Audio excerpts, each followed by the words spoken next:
ආයිබෝවන් යාළුවනේ. ඉතින් ඔයාලාත් එකතු වෙලා ඉන්නේ අපේ YouTube channel එකත් එක්ක. ඉතින් අද වීඩියෝ එකෙන් කතා කරන්න අලුතෙන්ම ආපු WhatsApp username setting එක ගැන. ඉතින් අපි යමු වීඩියෝ එකට. මුලින්ම ඔයා මේ පෙන්නන විදිහට WhatsApp app එක open කරගන්න. ඊට පස්සේ මෙතන උඩ ඉරිකෑලි තුන ක්ලික් කරගන්න. ඊට පස්සේ මෙතනින් setting වලට යන්න. ඊට පස්සේ මෙතන account කියලා තියෙනවා. අන්න ඒකට එන්න.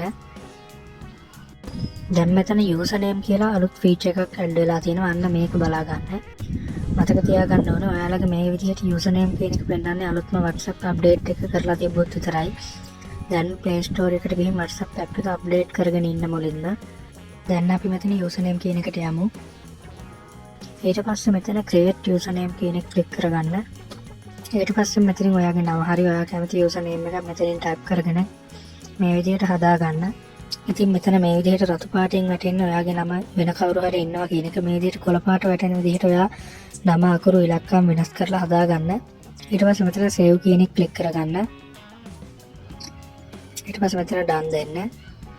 එහෙනම් සුබ දවසක් යාළුවනේ. අද වීඩියෝ එකෙන් අපි ගිහින් එන්නම්. සුබ දවසක්. ජය වේවා හැමෝටම.